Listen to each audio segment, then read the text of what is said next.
C'était long les Madridistas, c'était même très long cette trêve internationale, mais c'est le retour du Real Madrid. Demain, match important face au Shakhtar Donetsk en Ligue des Champions. C'est parti pour l'avant-match. Tu nous en veux car on en fera toujours plus que toi. Hola les Madridistas, j'espère que vous allez bien, c'est Nono et on se retrouve dans une nouvelle vidéo. Comme je vous l'ai dit, enfin le retour de la Ligue des Champions les Madridistas. Enfin des bonnes nouvelles, on va en parler tout de suite. Juste avant, comme d'habitude, vidéo sponsorisée par OneFootball. Meilleure application sur le foot si tu veux tout savoir. Les classements, les meilleurs buteurs, bref, toutes les infos sur tes clubs. Comme d'habitude, l'application est gratuite, tu peux la télécharger en cliquant sur le lien qui est dans la description. OneFootball, moi j'y retrouve toute l'actualité de mon club, le Real Madrid. Ça vous le savez, ça bouge pas. D'ailleurs, les Madridistas sur AS et sur le journal The Sun, on apprend que le Real Madrid est prêt à faire un méga intercambio, un méga échange avec Liverpool pour recruter Mohamed Salah cet été. Alors directement dans les commentaires, dites-moi si vous êtes pour ou contre Mohamed Salah au Real Madrid. Moi je dis oui, pourquoi pas. Mais surtout dans ce méga échange dont parlent AS et The Sun, on parle surtout du départ de Eden Hazard du côté de Liverpool. On va parler cash de secondes les Madridistas. On sait que Hazard, voilà, on veut s'en débarrasser. Du côté de Madrid, c'est plus du tout ça. On lui a donné une chance, deux chances, trois chances. Bref, ça continue. Il n'est pas là demain face au Shakhtar. On va en parler juste après lorsqu'on va parler des joueurs convoqués et non convoqués. Mais je vois difficilement une équipe de Liverpool avec un Klopp, surtout cette équipe de Liverpool qui va un peu mieux comparé à la saison dernière, avec un Mohamed Salah qui est ultra bouillant, cette attaque retrouvée, ça va très vite vers l'avant comme d'habitude, etc. Prendre un Eden Hazard qui est mort physiquement, qui clairement n'a plus grand chose à prouver. Voilà, dans les commentaires, dites-moi comme d'habitude ce que vous en pensez, mais clairement, tu prends au Real Madrid un Salah et tu récupères derrière à Liverpool un Hazard. T'es clairement perdant. Mais bon, on sait jamais, tout est possible dans le foot. Et bien évidemment, en plus du joueur, il y aura une somme d'argent comme annoncé dans l'article. Mais voilà, moi j'y crois pas trop à cette histoire. Je crois que le Real Madrid clairement a un intérêt pour Mohamed Salah parce que on en a parlé déjà dans plusieurs vidéos. Ce côté droit, il est assez orphelin. Lucas Vazquez, ben c'est plus trop ça. C'est plus le Lucas Vazquez qui était sous les ordres de Zinedine Zidane. Gareth Bale, c'est les blessures malheureusement, ça on le sait. Et puis voilà, Rodrigo qui peine à trouver sa place sur ce côté droit. Asensio, ça n'a pas fonctionné non plus. Ça fonctionnait un petit peu avec Zidane. Là, apparemment, Ancelotti le préfère au milieu de terrain. Moi aussi, je le préfère au milieu de terrain.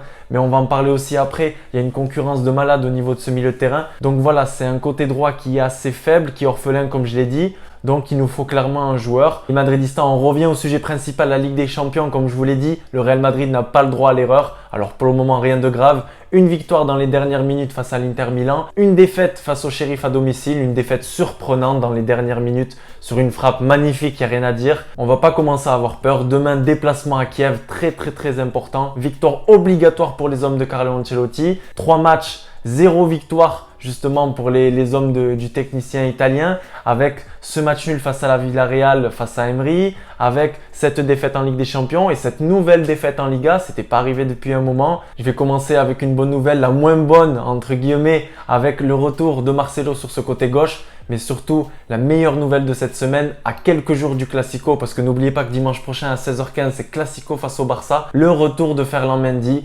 l'international français qui était hors groupe depuis le mois de mai, les Madridistas, depuis ses matchs de Ligue des Champions, etc., où il avait malheureusement contracté cette périostite tibiale avec cette douleur qu'il a traîné tout l'été. Il y a eu des retours, il y a eu des rechutes. La douleur était toujours là. Retour de Ferland Mendy. Dites-moi dans les commentaires si vous êtes très content de son retour. Moi, personnellement, c'est le cas. Voilà, sur le côté gauche, on a vu Nacho, c'était pas ça. On a vu que Nacho, c'était mieux dans l'axe. On a essayé Miguel Gutiérrez, qui est pas mal, qui est intéressant pour le futur. Apparemment, Carlo Ancelotti a des doutes sur le joueur, surtout au niveau de ses capacités défensives. Il trouve que c'est encore un peu trop timide. D'ailleurs, Gutiérrez est dans le groupe les Madridistas. Tout comme Antonio Blanco au milieu de terrain, on a le retour de Casemiro qui a pu se reposer entre guillemets, récupérer et être à Valdebebas avec voilà ses douleurs aux dents. Il n'a pas pu déplacer avec le Brésil, on en avait parlé dans la dernière vidéo. Un Camavinga qui est de retour également après un fort hématome qu'il avait reçu justement face à l'Espagnol. Karim Benzema de retour avec le smile, avec cette victoire en Ligue des Nations avec l'équipe de France. Bref, normalement tout doit bien se passer. On a un Vinicius Junior qui était appelé avec le Brésil qui vient de rentrer.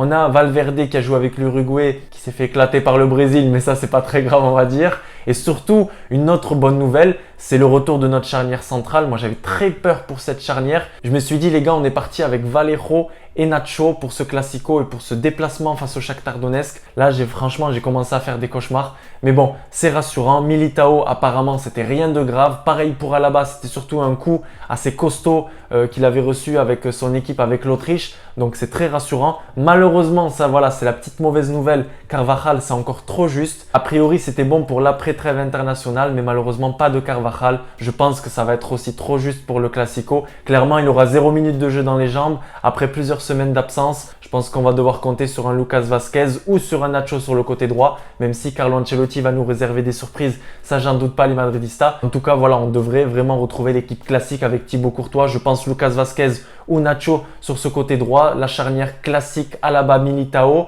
Et puis je pense que sur le côté gauche, on aura un Miguel Gutiérrez. Je ne sais pas s'il va oser donner du temps de jeu directement à Marcelo ou à Ferland Mendy après plusieurs semaines d'absence et même plusieurs mois pour Ferland Mendy. Mais ça, on verra bien demain, on ne sait jamais. Au milieu de terrain, je pense qu'on va partir sur un milieu classique Casemiro, Kroos, Modric. Kroos qui a pu aussi récupérer. Voilà, maintenant il n'est plus appelé avec sa sélection l'Allemagne. Il peut se reposer à Valdebebas avec cette pubalgie. Il a pu vraiment être à fond avec le reste de ses coéquipiers, les non sélectionnés. Et puis au niveau de l'attaque, vu que Hazard n'est pas dans le groupe, Isco n'est pas dans le groupe, je pense qu'on verra un Karim Benzema en attaque. Ça, c'est même évident, les Madridistas. Sur le côté droit, peut-être un Rodrigo. Je ne sais pas si, voilà, au niveau du physique, est-ce que Valverde va pouvoir enchaîner directement le match, le déplacement? Ça reste à voir. Sinon, on pourra peut-être voir un 4-4-2 comme on avait vu face à l'Espagnol, si je ne dis pas de bêtises, avec Vinicius et Karim Benzema et puis après 4 milieux de terrain. Sinon, peut-être qu'en deuxième mi-temps, on verra Camavinga entrer en jeu. En tout cas, les Madridistas, je suis hyper heureux de vous retrouver.